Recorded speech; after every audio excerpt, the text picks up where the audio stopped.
بسم اللہ الرحمن الرحیم۔ السلام علیکم۔ روزانہ واقعات سننے کے لیے اس چینل کو سبسکرائب کریں۔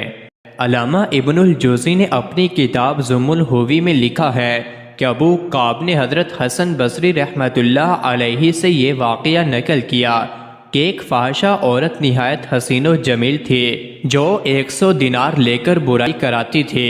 ایک عابد و زاہد کی ایک بار اس پر جو نظر پڑی تو وہ اس کے عشق میں مبتلا ہو گیا اور اس کے پاس جانے کے لیے 100 دینار جمع کرنے لگا، اور کام دھام کر کے اس نے 100 دینار جمع کر لیے، اور ایک دن اس کے گھر پہنچ گیا اور اپنا مدعا پیش کیا۔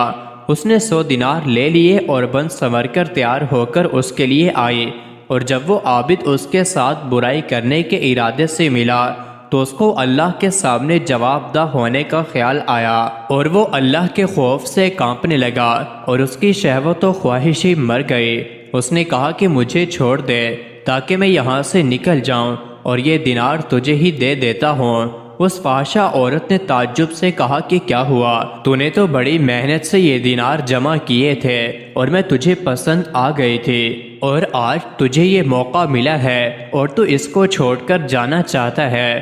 اس نے کہا کہ یہ اللہ کے خوف اور اس کے سامنے کھڑے ہونے کے ڈر کی وجہ سے ہے۔ اس عورت نے کہا کہ اگر یہ بات تیری سچ ہے تو سوائے تیرے میرا کوئی شوہر نہیں۔ الغرض وہ وہاں سے نکل آیا اور اپنے گھر چلا گیا، اور وہ عورت بھی توبہ کر کے اس عابد کا پتہ معلوم کرتے ہوئے اس کے پاس پہنچ گئی۔ جب اس کو بتایا گیا کہ فلاں تم کو پوچھتے ہوئے آئی ہے تو وہ یہ سن کر بے ہوش ہو گیا اور پھر مر گیا۔ حضرت حکیم الامت نے فرمایا کہ ایک بزرگ نے دعا کی کہ اے اللہ، مجھے کوئی ایسی کرامت دے دے جسے میں اپنی بیوی کو دکھا دوں اور یہ میری معتقد ہو جائے، ٹر نہ کرے، کھٹ پٹ باتیں نہ کرے۔ تو فوراً آسمان سے آواز آئی کہ تجھ کو کرامت دے دی گئی، اس چارپائی پر بیٹھ جا، یہ اڑے گی، گھر کے اوپر 3-4 چکر لگا لے، تیری بیوی دیکھے گی کہ آج کوئی اڑا جا رہا ہے تو پھر بتا دینا کہ میں ہی تھا۔ چنانچہ وہ چارپائی پر بیٹھ کر ہوا میں اڑے، گھر کے اوپر سے کئی دفعہ گزرے۔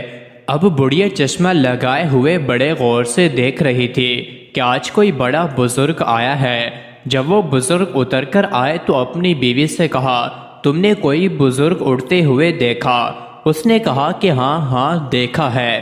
بزرگ اس کو کہتے ہیں جو ہواؤں پر اڑتے ہیں، ایک تو ہے جو زمین پر دھرا رہتا ہے، مٹی کا ڈھیلا۔ ان بزرگ نے دل میں سوچا کہ آج میں کامیاب ہو گیا، کیونکہ معتقد تو ہو ہی گئی۔ کان میں کہا کہ ارے نیک بخت، وہ بزرگ میں ہی تو تھا۔ تب اس بڑھیا نے کہا، اچھا آپ ہی تھے، افواہ جب ہی تو میں کہوں کہ ٹیڑھا کیوں اڑ رہا ہے۔ مزید ایسی ہی ویڈیوز کے لیے چینل کو ضرور سبسکرائب کریں۔